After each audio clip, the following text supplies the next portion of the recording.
Hello there, friends, and welcome back to the Hills Bought a Bus. Here we are in episode 5 and removing the plywood kind of subfloor stuff, which really should have been left in until I was ready to actually replace this because walking on the actual metal floor is kind of a pain. So, note to self.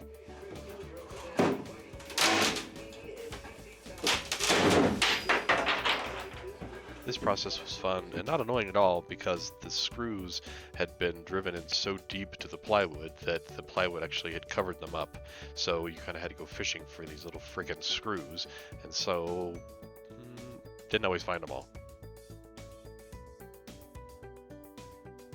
So I finally ended up going to the hardware store and getting actual metal drill bits, which turned out to be a big help once the impact driver, which was also a huge time saver. And the angle grinder couldn't really get to it, so insert metal drill bit. Just drill out the friggin' thing.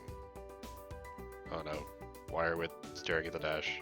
Oh yeah. So this is my starting of the attempt to try and figure out what is stopping the bus from starting. This series is essentially just me removing some wires and then trying to turn the key and see what happens.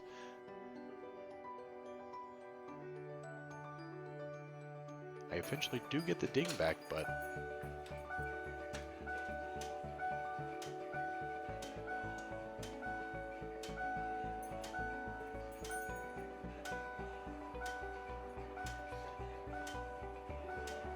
let the coils warm up, and nope. Luckily, continuing to document every wire and everything that's taken out of the bus because it will eventually come to save me in the end.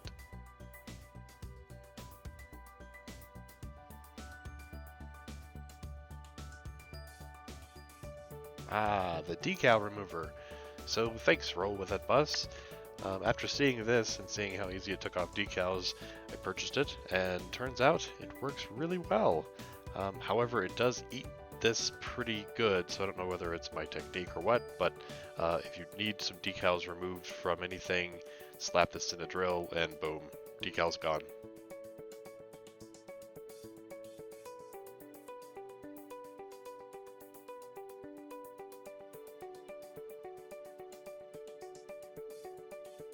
Well, that was the last of the videos taken in 2018, which was back in October. To be honest, it kind of broke me after breaking the bus, then getting it back running again, so I needed a break, and then it started getting too dang cold, which, you know, snow bus, holiday decorations, was good for that. Wife got me a welder for Christmas, started practicing on a saw blade to start getting the technique down for what I will be welding the bus videos later. I also did a little woodworking combined with metalworking to get the old creative juices flowing. Also, for some reason, I wore a wig. So here we show the start of taking out the vent that had been damaged, but for whatever reason, and I can't find where I actually put the patch, so here's what the patch looks like in the end. But now we're onto the fiberglass holes that are the other cracks and things in the front of this bus.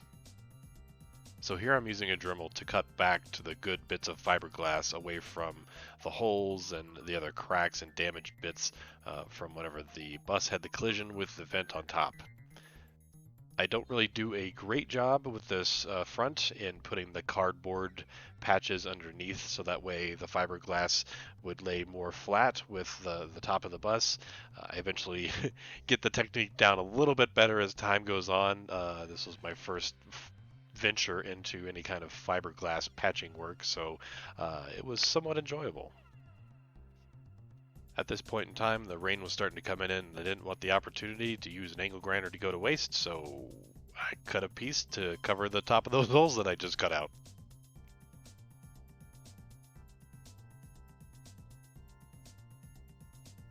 Now that we have all of the cardboard underneath the holes, it's time to clean the top and get everything ready to prep for the actual fiberglass that goes on.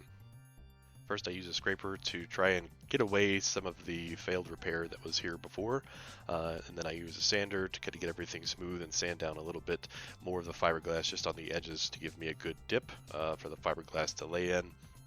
And then we use some mineral spirits to kind of wipe all the gunk that was just taken off, so that way when we lay the fiberglass down, it's nice and clean. I later actually start following this mineral spirits up with a tack cloth because, you know, why not? Join us next time when we start combining these holes with this material to produce this result. Also, we'll probably get to ripping out the top lights and starting that fiberglass process, which was a bit more intense than the top, it turns out. Thanks again, and see you next time.